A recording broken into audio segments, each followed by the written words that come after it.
In this part, we are going to study about a very important topic and the question based on that topic that has been asked in NEET examination.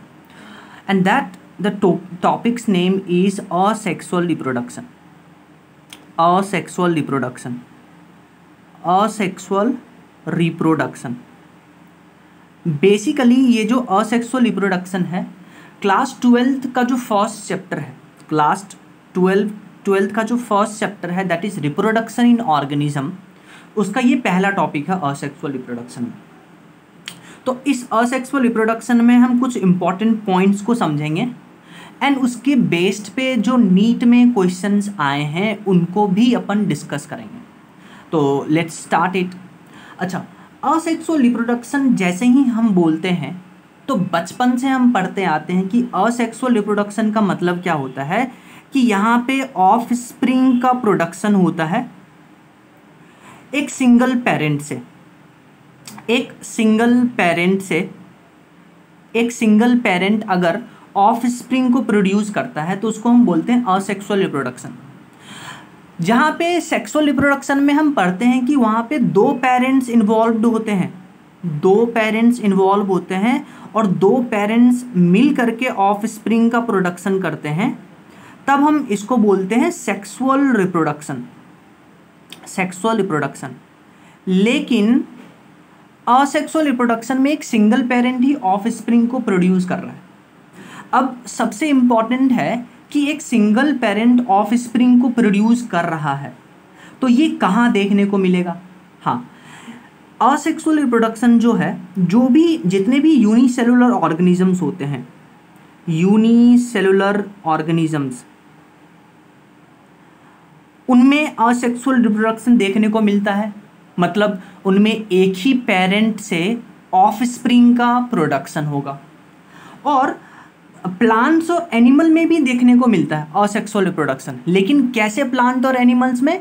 जो simple organisation रखते हैं, जो simple plant and animals हैं, तो हम यहाँ पे लिख सकते हैं सिंपल प्लांट्स एंड एनिमल। उनमें भी simple plants and animal, complex plant animals की बात नहीं है। कॉम्प्लेक्स कहने का मतलब कि प्लांट में कॉम्प्लेक्स ऑर्गेनाइजेशन है, एनिमल्स में कॉम्प्लेक्स ऑर्गेनाइजेशन है, उसमें असेक्सुअल रिप्रोडक्शन देखने को नहीं मिलता है।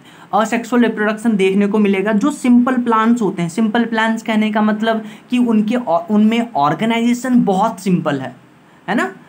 जो बेसिकली आप ऐसा मान लीजिए, जब प्लांट्स डेवलप कर रहा था तो जो इनिशियल प्लांट्स थे, जो एनिमल प्लांट्स थे, जो इनिशियल एनिमल्स थे, इनिशियल प्लांट्स थे, कॉम्प्लेक्स नहीं थे, उनमें असेक्सुअल रिप्रोडक्शन देखने को मिलता है।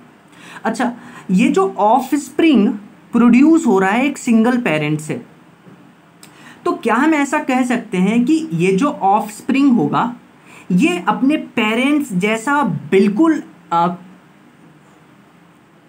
अपने पेरेंट्स जैसा दिखेगा? यानी हम कह सकते हैं कि ये जो ऑफ स्प्रिंग है it will be morphologically similar to the parent. Morphologically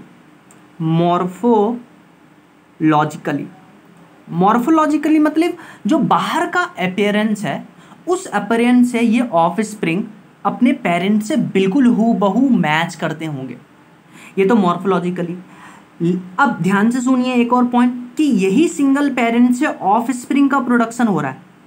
यहाँ पे ना तो बेसिकली डीएनए का, दो डीएनए में आपस में बेसिकली जो उसके कंटेंट हैं, जो उसका इंफॉर्मेशन है वो एक्सचेंज हो रहा है। तो यहाँ पे जेनेटिक रिकॉम्बिनेशन नहीं होगा क्योंकि सिंगल पेरेंट है। जेनेटिक रिकॉम्बिनेशन होगा टू पेरेंट्स में, सेक्सुअल रिप्रोडक्शन में, जहाँ आपने बात किया होगा कि जो मेल से और फीमेल से जो जेनेटिक मटेरियल हैं ये दोनों आपस में रिकम्बाइन करते हैं। यानी कि जो जेनेटिक मटेरियल में इंफॉर्मेशन है वो मेल का फीमेल में, फीमेल का मेल में, वो दोनों बेसिकली रिकम्बिनेशन होता है उसमें, और वो उसके ऑफ स्प्रिंग में जाता है। तो ये प्रोसेस यहाँ नहीं होगा असेक्सुअल रिप्रोडक्शन में। तो हम बोल सकते हैं कि ऑफ स्प्रिंग जो असेक्सुअल रिप्रोडक्शन में प्रोड्यूस होता है वो जेनेटिकली भी सिमिलर होगा, जेनेटिकली भी पूरा सिमिलर होगा सिंगल पेरेंट से। और ध्यान से सुनिए, अगर कोई ऑफस्प्रिंग मॉर्फोलॉजिकली और जेनेटिकली सिमिलर है सिंगल पेरेंट से, एक ही पेरेंट से, तो इन ऑफस्प्रिंग को हम क्लोन बुलाते हैं। क्या बुलाते हैं? क्लोन। तो कोई आपसे क्लोन पूछे तो आप बोलिएगा क्लोन ऐसा ऑफस्प्रिंग है जो मॉर्फोलॉजिकली और जेनेटिकली अपने पेरेंट से सिमिलर होंगे। ठीक है। अच्छा, अब हम बात करेंगे types of asexual reproduction. So now we will talk about types of asexual reproduction. Types of asexual reproduction. Types of asexual reproduction. ध्यान से सुनिए, बेसिकली हमारे पास टोटल 3 टाइप्स के असेक्सुअल रिप्रोडक्शन होते हैं, 4 टाइप्स के होते हैं। कौन कौन से? एक तो होता है हमारा फीजन, दूसरा होता है बडिंग, तीसरा होता है फ्रैगमेंटेशन,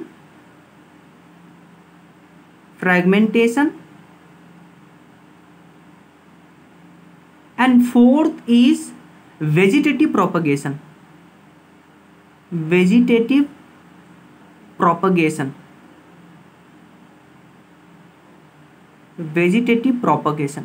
तो ये 4 टाइप्स हैं असेक्सुअल रिप्रोडक्शन को।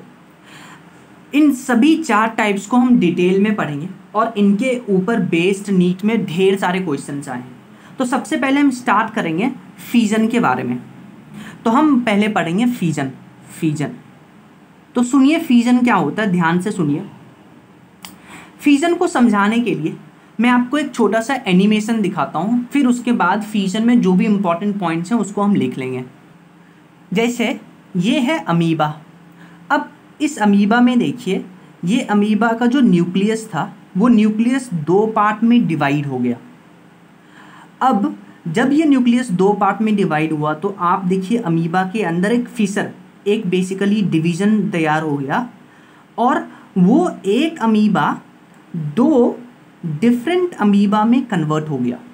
देखिए, एक अमीबा 2 डिफरेंट अमीबा में कन्वर्ट हो गया। तो एक सिंगल अमीबा से 2 अमीबा में कन्वर्जन, एक अमीबा से 2 अमीबा बन गया, इसी को बोलते हैं फीजन। यानी कि जो पेरेंट अमीबा था वो 2 अमीबा में कन्वर्ट हो गया। इस प्रोसेस को बुलाते हैं फीजन। फीजन का मतलब होता है ब्रेक होना। सो हम फीजन में बुला सकते हैं, फीजन को हम बोलते हैं कि जो पेरेंट सेल होते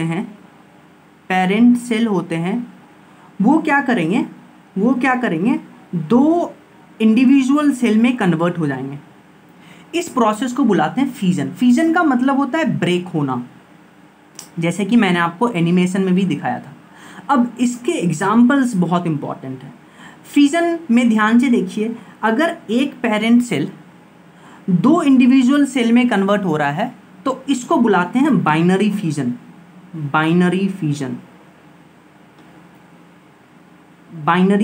इसको बुलाते हैं बाइनरी फीजन। और बाइनरी फीजन का एग्जाम्पल बहुत इंपॉर्टेंट है। इसका एक एग्जाम्पल है अमीबा, दूसरा एग्जाम्पल है पैरामीशियम। डन।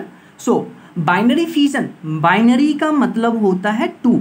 अगर आप डिक्शनरी मीनिंग खोजिएगा तो बाइनरी का मतलब होता है 2। तो एक पेरेंट सेल अगर 2 सेल में डिवाइड हो रहा है, ब्रेक हो रहा है, इसको बोलते हैं binary fission. Example is amoeba and paramecium. So this is paramecium. तो पैरामीशियम में भी क्या होगा, यहाँ से एक डिवीज़न होगा और इस डिवीज़न के कारण 2 पैरामीशियम डिवाइड हो जाएगा, 2 पैरामीशियम बनेगा। इसको बुलाते हैं फीजन। और फीजन में एक पेरेंट बॉडी 2 पार्ट में डिवाइड हो रहा है, इसलिए उसको बुलाते हैं बाइनरी फीजन। तो एक तो अमीबा मैंने आपको दिखाया था, दूसरा पैरामीशियम इसका एग्जाम्पल है। सो मल्टीपल फीजन को समझने के लिए आप इस एनिमेशन को देखिए। ये एक सेल था, ये न्यूक्लियस। अब क्या होगा, ये न्यूक्लियस जो है ये डिवाइड कर गया, ढेर सारा न्यूक्लियस बना। अब ये ढेर सारा न्यूक्लियस बनने के बाद ये सेल जो पेरेंट सेल था वो बर्स्ट करेगा। वो बर्स्ट करने से सारा न्यूक्लियस बाहर निकल गया और हर एक न्यूक्लियस एक इंडिविजुअल में कन्वर्ट हो जाएगा। सो हर एक न्यूक्लियस एक इंडिविजुअल में कन्वर्ट हो गया और हर एक न्यूक्लियस एक इंडिविजुअल में कन्वर्ट होने से देखिए एक पेरेंट बॉडी से मल्टीपल ऑर्गेनिज्म बन गए, तो इस प्रोसेस को बुलाते हैं multiple fission. So multiple fission में हम बोल सकते हैं, मल्टीपल फिजन में हम बोल सकते हैं कि एक पेरेंट सेल जो है वो बहुत सारे इंडिविजुअल में कन्वर्ट हो गया, मेनी इंडिविजुअल्स।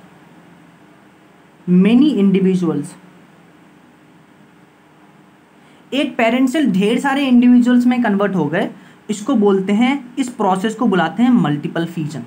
इसका एग्जाम्पल इसका very important, Plasmodium and amoeba.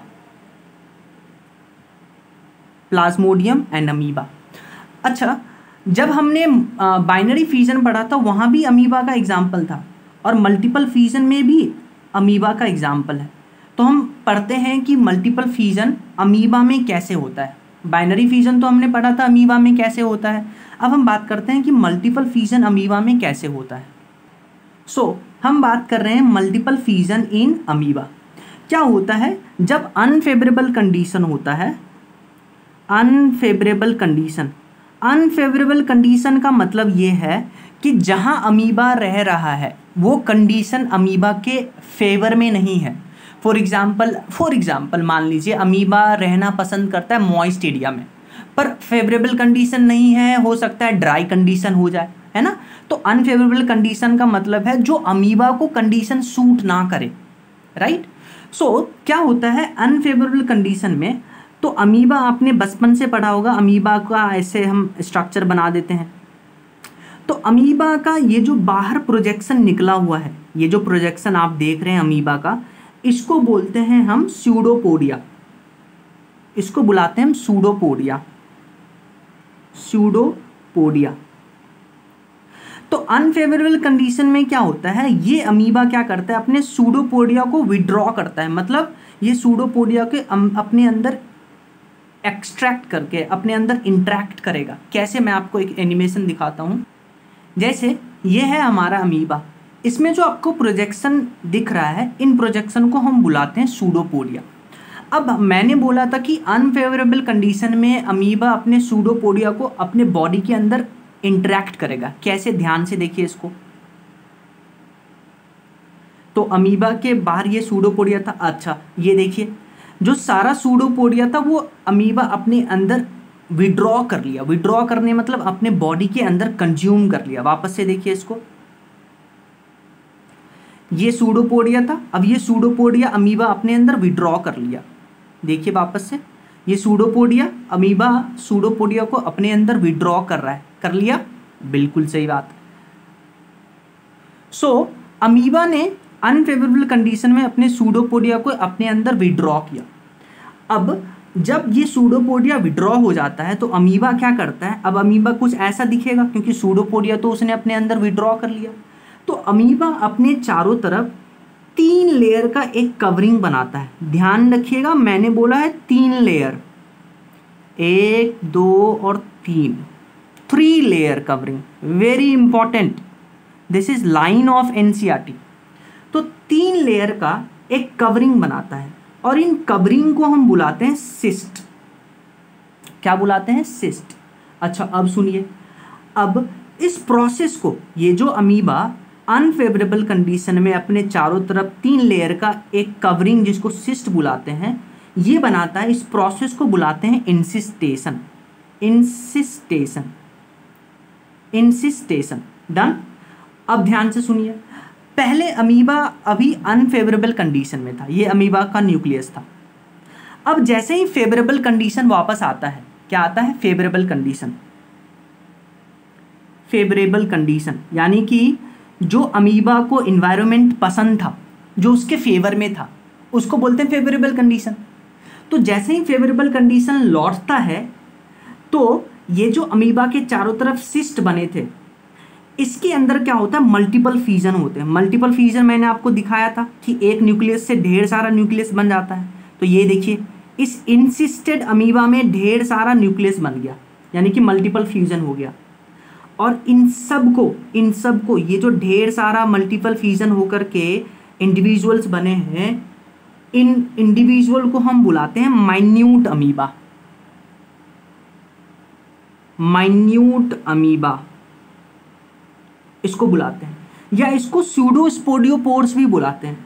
सूडोस्पोडियोपोर्स, सूडोस्पोडियोपोर्स, सूडोस्पोडियोपोर्स ये भी बुलाते हैं, सूडोस्पोडियोपोर्स। ठीक है, अब क्या होता है, ये फेवरेबल कंडीशन में जैसे ही आते हैं तो मल्टीपल फ्यूजन होता है, माइन्यूट अमीबा बनाता है, सूडोस्पोडियोपोर्स बनाता है।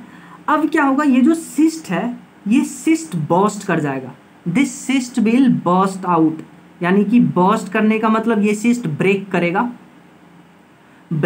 सिस्ट ब्रेक करेगा। तो ये जो स्पोर्स थे, जो सूडोस्पोडियोपोर्स थे, वो क्या करेंगे, बाहर लिबरेट होंगे, और हर एक इंडिविजुअल एक डिफरेंट अमीबा में कन्वर्ट हो जाएगा। इस प्रोसेस को बुलाते हैं स्पोर्यूलेशन। तो ध्यान से सुनिए क्या हुआ। हमने पढ़ा था कि बाइनरी फ्यूजन अमीबा में होता है, वो हमने पढ़ा था। मल्टीपल फ्यूजन भी अमीबा में होता है। कैसे? हाँ, जब अमीबा अनफेवरेबल कंडीशन में होता है तो अपने सूडोपोडिया को वो विड्रॉ करता है, तो कुछ ऐसा अमीबा बनेगा और अपने चारों तरफ 3 लेयर का एक सिस्ट बनाता है। ये सिस्ट बेसिकली अमीबा को अनफेवरेबल कंडीशन से बचाने के लिए बनता है। ठीक है, सिस्ट बन गया, इस प्रोसेस को बुलाते हैं इंसिस्टेशन। ध्यान रखिएगा 3 लेयर का सिस्ट होता है। फिर क्या होता है, जैसे ही फेवरेबल कंडीशन लौटता है, फेवरेबल कंडीशन कहने का मतलब अमीबा को जिस कंडीशन में रहना पसंद है, तो जैसे ही फेवरेबल कंडीशन लौटा तो ये जो बेसिकली इसके अंदर न्यूक्लियस था उसमें मल्टीपल फ्यूजन होगा, ढेर सारे माइन्यूट अमीबा बनेंगे जिसको सूडोस्पोडियोपोर्स भी बुलाते हैं, और फिर सिस्ट वॉल ब्रेक करेगा, बर्स्ट करेगा, और जितने भी माइन्यूट अमीबा है वो इन्वायरमेंट में फैलेंगे और वो एक इंडिविजुअल अमीबा में कन्वर्ट हो जाएगा। इस प्रोसेस को बुलाते हैं स्पोर्यूलेशन। डन। तो आप एग्जांपल याद कर लीजिएगा, मल्टीपल फ्यूजन में एक तो प्लाज्मोडियम और दूसरा अमीबा। ठीक है, और बाइनरी फ्यूजन का एग्जांपल था amoeba and paramecium.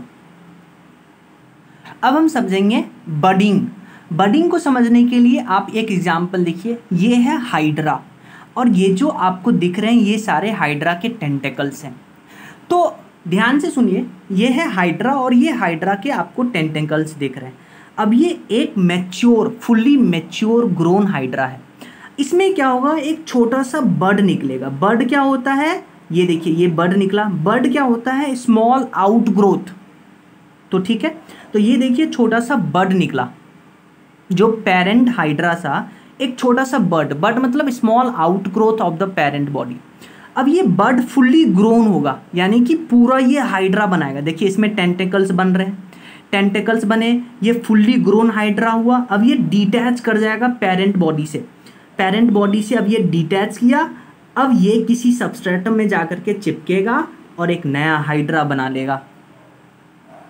So hydra parent body में एक छोटा सा बड डेवलप हुआ, वो बड पूरा मैच्योर हुआ, पूरा एक कंप्लीट हाइड्रा बनाया, और फिर वो पेरेंट बॉडी से डिटैच होकर के वो किसी सबस्ट्रेटम या किसी जगह पे जाकर के चिपक के वो एक नया हाइड्रा बनाया। इस प्रोसेस को बुलाते हैं बडिंग। सो बडिंग में हम लिख सकते हैं बडिंग। अब हम बात करने जा रहे हैं बडिंग के बारे में। तो बडिंग में क्या होगा, जो पेरेंट बॉडी था उस पेरेंट बॉडी पे एक छोटा सा बड का डेवलपमेंट होगा, और बड क्या होता है, स्मॉल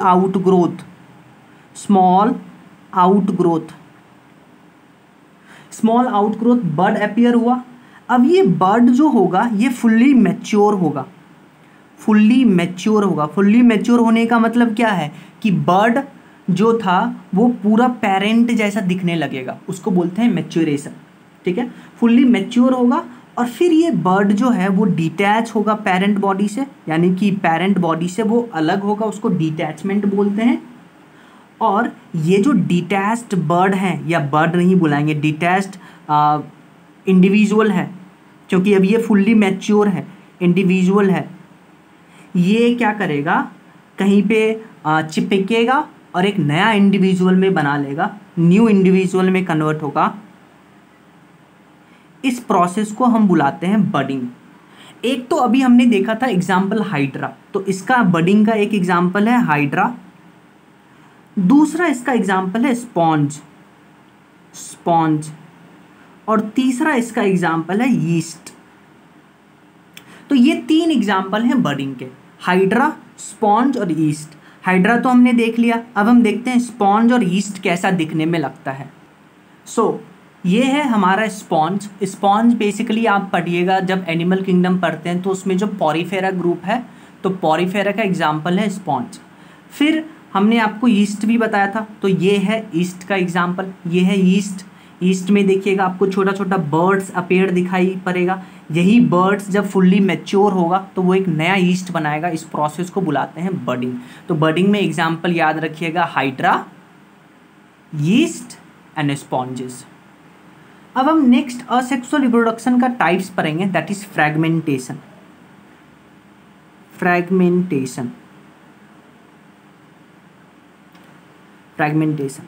देखिए फ्रैगमेंटेशन में क्या होता है, मान लेते हैं हम हाइड्रा का एग्जाम्पल लेते हैं, जो अभी हमने हाइड्रा का एग्जाम्पल लिया था। तो हाइड्रा क्या होगा, जो हाइड्रा था, जैसे मैं आपको हाइड्रा का इमेज दिखाता हूँ। जैसे ये है हाइड्रा में आपको टेंटिकल्स दिख रहे हैं। तो ये हाइड्रा क्या होगा, कहीं भी एक जगह से वो टूटेगा, ब्रेक करेगा, और ब्रेक करके जो बेसिकली ब्रेक हुआ हाइड्रा है, जो इसका छोटा सा पार्ट है, वो एक नया इंडिविजुअल बना लेगा। इस प्रोसेस को बुलाते हैं फ्रैगमेंटेशन। तो फ्रैगमेंटेशन में क्या बोल सकते हैं कि जो बॉडी है वो ब्रेक करेगा, ये जो बॉडी है ये यहाँ से ब्रेक करेगा, और वो जो ब्रेक किया हुआ बॉडी है उसको बुलाते हैं फ्रैगमेंट मतलब छोटा सा पार्ट। अब ये फ्रैगमेंट क्या करेगा, ग्रो करेगा और पूरा एडल्ट में कन्वर्ट हो जाएगा। और ये जो एडल्ट है ये ऑफस्प्रिंग प्रोड्यूस करने के लिए कैपेसिटी रखता है, ऑफस्प्रिंग प्रोड्यूस कर सकता है। इसी प्रोसेस को बुलाते हैं फ्रैगमेंटेशन। फ्रैगमेंटेशन में क्या होगा कि जो बॉडी है वो टूटेगा, टूटे हुए पार्ट को फ्रैगमेंट बुलाएंगे। वो फ्रैगमेंट जो है वो ग्रो करके एक एडल्ट में कन्वर्ट होगा। ये adult will be capable of producing offspring. इसका एग्जाम्पल इंपॉर्टेंट है, अगेन इसका एग्जाम्पल है हाइड्रा। हमने बडिंग में भी पढ़ा था, बडिंग का एग्जाम्पल था हाइड्रा। फ्रैगमेंटेशन का भी एग्जाम्पल है हाइड्रा। नेक्स्ट हम असेक्सुअल रिप्रोडक्शन का टाइप्स पढ़ेंगे, which is very very very important, and that is vegetative propagation. Vegetative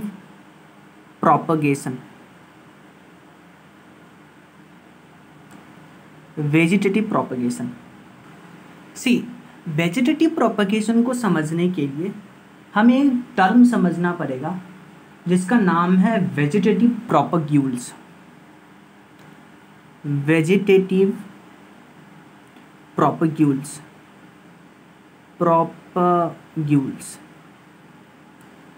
ध्यान से समझिए वेजिटेटिव प्रोपग्यूल्स क्या होता है। प्लांट्स में कुछ ऐसे पार्ट्स होते हैं जो बेसिकली कैपेबल होता है एक पूरा नया इंडिविजुअल बनाने के लिए। वेजिटेटिव प्रोपग्यूल्स क्या होता है, प्लांट का एक इंडिविजुअल, एक स्पेशल पार्ट होता है जो एक नया प्लांट बना सकता है। जैसे मैं आपको एक फोटो दिखाता हूँ। ये है पोटैटो। अब इस पोटैटो में आप ये वाइट कलर का एक पार्ट देखिए। ये जो वाइट कलर का पार्ट है इसी को बुलाते हैं वेजिटेटिव प्रोपग्यूल्स। अब ये वाइट कलर का पार्ट अगर आप इसको सॉइल में ले जा कर के इसको एक प्रॉपर कंडीशन प्रोवाइड करके सॉइल में ले जा कर के इसको डिप कर दीजिएगा, तो इस पार्ट से एक नया पोटैटो का प्लांट जनरेट होगा। तो यही तो मैंने बोला था कि वेजिटेटिव प्रोपग्यूल्स प्लांट का एक स्पेशल पार्ट होता है जिससे एक नया प्लांट बन सकता है। इसको बुलाते हैं वेजिटेटिव प्रोपग्यूल्स, और इस फेनोमेना को बुलाते हैं वेजिटेटिव रिप्रोडक्शन। तो क्या हम ऐसा बोल सकते हैं कि वेजिटेटिव प्रोपग्यूल्स वेजिटेटिव रिप्रोडक्शन का एक यूनिट है? बिल्कुल सही बात है। तो इस पॉइंट को लिख लेते हैं। सो हम लिख सकते हैं कि vegetative propagules is a part of plant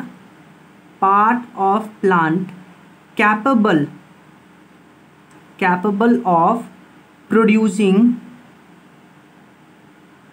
the whole plant। तो आपको समझ में आया। अब ध्यान से सुनिए, मैं आपको कुछ वेजिटेटिव प्रोपेग्यूल्स का एग्जाम्पल बताता हूँ। एक तो मैंने आपको एग्जाम्पल दिखाया था जो बेसिकली पोटैटो में जो होते हैं, वो मैंने आपको दिखाया था वेजिटेटिव प्रोपेग्यूल्स। पोटैटो में मैंने आपको दिखाया था वेजिटेटिव प्रोपेग्यूल्स। पोटैटो में जो वेजिटेटिव प्रोपेग्यूल्स होता है उसको आइज बुलाते हैं, बर्ड्स या आइज बुलाते हैं। ये जो मैंने आपको दिखाया था, ये जो है इसको बुलाते हैं बर्ड्स या आई। तो पोटैटो में जो वेजिटेटिव प्रोपेग्यूल्स है उसको बुलाते हैं birds and I. And similarly जो राइजोम्स है, जो बनाना होते हैं, बनाना और जो जिंजर है, जिंजर, इनमें राइजोम्स देखने को मिलता है, इनमें राइजोम्स देखने को मिलता है। बेसिकली जो बर्ड्स है, आइस है और जो राइजोम्स है, ये क्या होते हैं, ये इन प्लांट के बर्ड से अराइज होते हैं, बर्ड से अराइज होते हैं।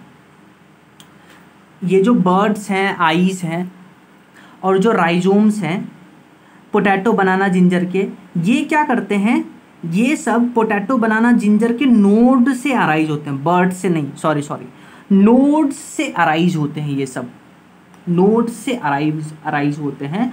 और जब ये नोड बेसिकली डैम्प सॉइल, एक गीली मिट्टी के कांटेक्ट में आता है, वाटर आप इसको देते हैं, तो ये उसमें रूट और नए प्लांट बना लेंगे। ठीक है, तो पोटैटो में बर्ड्स और आई वेजिटेटिव प्रोपेग्यूल्स का एग्जाम्पल है, बनाना और जिंजर में राइजोम, और मैं आपको बताता हूँ ब्रायोफाइलम के बारे में, ब्रायोफाइलम के बारे में। ब्रायोफाइलम में एडवेंटिशियस बर्ड्स देखने को मिलता है, एडवेंटिशियस बर्ड देखने को मिलता है। और ये एडवेंटिशियस बर्ड्स जो है बेसिकली ये ब्रायोफाइलम, अगर आप, ये है ब्रायोफाइलम, तो ब्रायोफाइलम का जो लीफ है उसके मार्जिन, ये जो मार्जिन है यहाँ पे ये एडवेंटिशियस बर्ड्स देखने को मिलता है, इस लीव्स के मार्जिन्स पे, इस लीव्स के मार्जिन्स पे। तो ये जो एडवेंटिशियस बर्ड्स है ये भी एक नया प्लांट बना सकता है। सिमिलरली अगेव की बात करते हैं तो अगेव में बल्बिल देखने को मिलता है। ये सब, ये बल्बिल, ये राइजोम्स, ये बर्ड्स, ये एडवेंटिशियस बर्ड, ये सब वेजिटेटिव प्रोपेग्यूल्स हैं जो एक नए प्लांट को प्रोड्यूस कर सकते हैं। तो अगेव में बल्बिल होगा। सिमिलरली जो वाटर हायसिंथ होते हैं, वाटर हायसिंथ में आपको ऑफसेट देखने को मिलेगा। ऑफसेट नाम है वेजिटेटिव प्रोपेग्यूल्स का। ऑफसेट हायसिंथ के साथ साथ पिस्टिया में भी ऑफसेट देखने को मिलता है।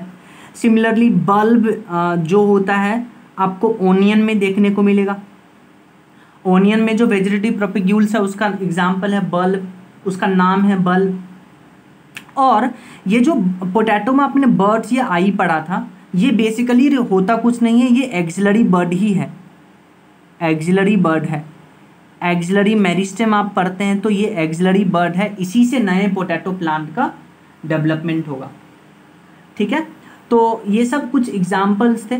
बल्बिल, अगेव में, ओनियन में बल्ब देखने को मिलेगा। ब्रायोफाइलम में एडवेंटिशियस बर्ड्स आपको देखने को मिलेगा। बनाना जिंजर में राइजोम्स देखने को मिलेगा। पोटैटो में आपको बर्ड्स या आइज देखने को मिलेगा। ठीक है, और ये सब कहाँ से अराइज होते हैं, नोड से अराइज होते हैं। ठीक है, तो मैं आपको कुछ फोटो दिखाता हूँ।